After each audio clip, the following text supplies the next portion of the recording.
In today's brief video, I want to take some time and talk about the anxiety that we experience when we're quitting smoking weed. And I want to explain why we experience this anxiety and then give you guys some simple tips to help you manage it. If you're new to the channel, my name's Dr. Frank. I'm the founder of AddictionMindset recovery coaching programs that are dedicated to helping people quit nicotine, THC, energy drinks, and adult media content. This is one of the most requested topics that I've been asked to talk about, and I also think it happens to be one of the most important topics. In order to fix the anxiety that we're dealing with, we have to understand the cause of the anxiety. And there's 4 or 5 different things at play when we're quitting smoking weed and managing anxiety.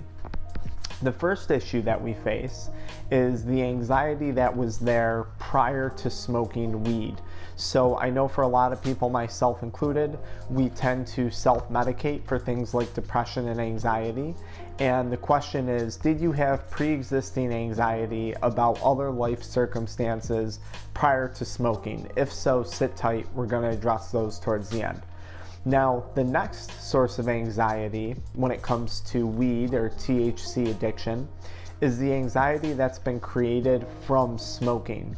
So I know for me, for a long time, I was under the impression that smoking weed actually was helping with the anxiety, but in reality, it was, as I got addicted, it was creating a whole host of other problems for me in my life. It was creating financial problems. So I was getting more anxiety about my finances. I was developing CHS. So I was becoming more anxious about my health.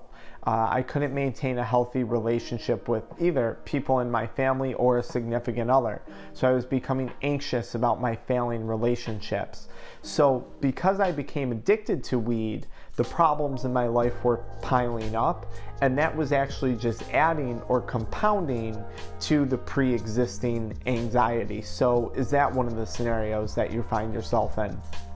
Now, another big thing when we actually start quitting weed that we have to take into consideration is the anxiety that's created from the fight or flight response. Anxiety is our body's response to try and get things done. So you're anxious about a test, you study for that test, you pass the test, and you feel better.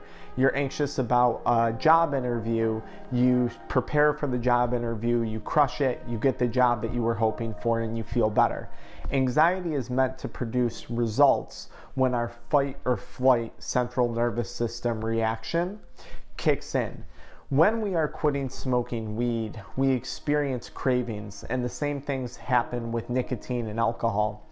And these cravings actually stimulate our flight or fight response.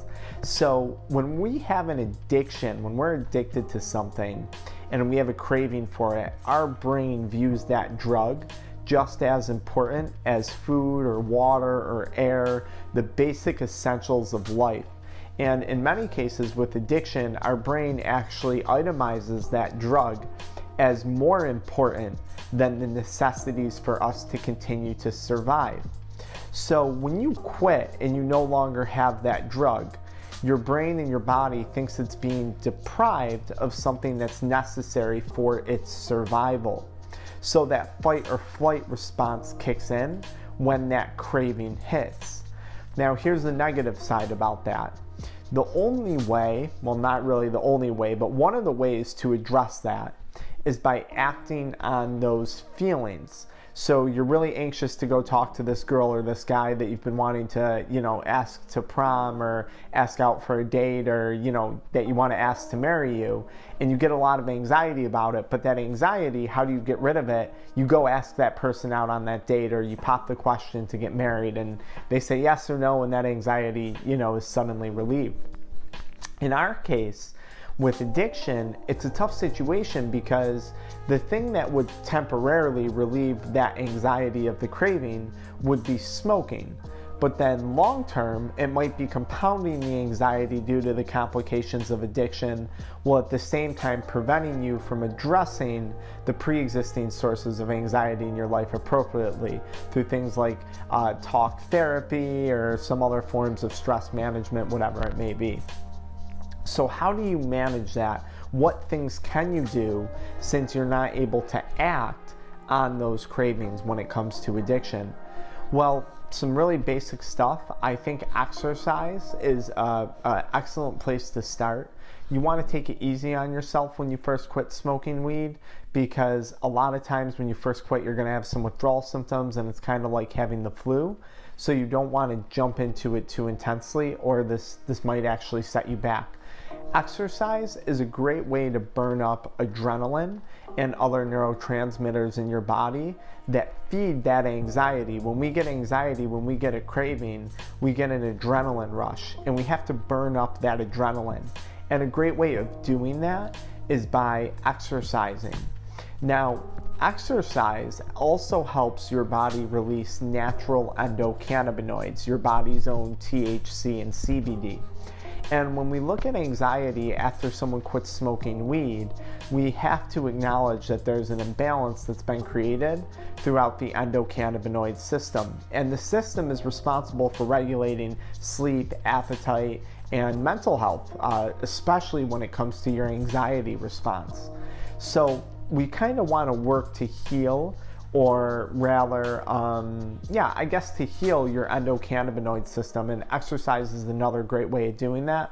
I usually recommend exercise first thing in the morning, because this is how you're going to burn up that adrenaline, release those natural endocannabinoids, get that runner's high, and I think it's just a great way to start off the day on the right foot.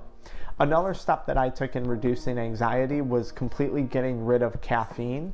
For me, caffeine was another major addiction. I was abusing pre-workout products and, Diet Pepsi Max and energy drinks, Monster sugar-free, Bang energy drinks.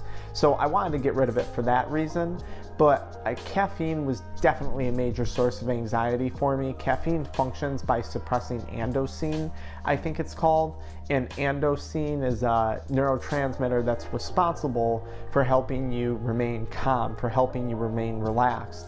Caffeine suppresses that so you become more energized, but at the same time it also increases anxiety. And for me, I can't drink any caffeine. I have no caffeine, not even in the form of like decaffeinated tea or decaffeinated coffee, because there's still some caffeine in those products. Focusing on getting a healthy night's sleep is so important. Now, this kind of is annoying in the beginning of your quitting weed journey, maybe for the first few weeks or months, because your sleep patterns are all screwed up from that dysregulation of your endocannabinoid system. But focusing on getting to bed and waking up at the same time each day and developing healthy sleep patterns is going to be a really big step towards helping you relieve anxiety. Another thing that can help you with relieving anxiety would be avoiding media that gives you anxiety. So maybe that's avoiding the news. Maybe that's taking a break from TikTok, YouTube, or Instagram. Media is a huge source of anxiety for people. The news in particularly thrives on creating a feeling of anxiousness. This is what's wrong in the world. Your body sees that, your mind sees that on the television, but there's nothing you can do about it. You can't act on what's going on in another country or something that's totally out of your control. And that creates a ton of anxiety. And then you keep watching and consuming and consuming. The media is great at understanding how to invoke an anxiety response in people without giving them a solution to the problem. So I'd recommend watching your media consumption and avoiding that where it's troublesome. On the note of sleep, if you do want to try something like melatonin, feel free to, but really eating healthier, avoiding caffeine, getting outside, which has also been proven to be great for mental health and reducing anxiety, being in nature, all of those things are going to help promote a healthier sleep, especially if you're avoiding the news or something that might be anxiety provoking before bed. Let me see if I wrote down anything else here for you guys. Oh yeah, of course. So another thing that some of you guys may want to consider, and this doesn't apply to those of you who are suffering from Cannabinoid Hyperemesis Syndrome or CHS. If you have that, this does not apply to you. But CBD might actually be a reasonable thing to help you manage anxiety when you're quitting using cannabis products. I'm affiliated with a CBD company actually, and I put a link to CBD gummies in the video description that you can check out. But CBD has been shown to have anti-anxiety effects. Again, it's definitely not something that you need. I think lifestyle modification is the most important step, but that's an option for you. Another way that I manage anxiety is by creating like a to-do list and then checking off each of my activities after I've completed them. I use something called the High Performance Planner. This is a great planner that allows you to lay out your day. I put a link for it in the bio below. And at the end of each day, it allows you to recap and see all the things that you completed or things that you need to complete going forward. Anytime we lay out our tasks and we check them off and we have a feeling of accomplishment or a sense of accomplishment, we're going to start to chip away at some of that underlying anxiety that we get day to day, throughout day-to-day experiences. Talk therapy is another great thing. Just talking to someone. We offer addiction recovery coaching here at our offices. That information is also found in the pinned comment in the video description.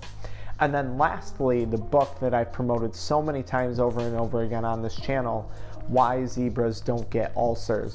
This book has a huge focus on helping to control and regulate your central nervous system fight or flight response.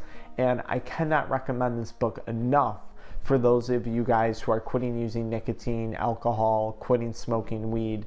Learning how to control that fight or flight response, especially early on in your sobriety, I think is crucial to avoiding and preventing relapse. So please get that book, download it on Audible, get a copy of it. I promise it's worth its weight in gold. I've been through therapy before, and I think that book covers the majority of it. I hope this video helps you guys out. If you have questions, drop them in the comments below. I plan on making a 3-part series to this, so I'll do my best to answer your questions in upcoming videos.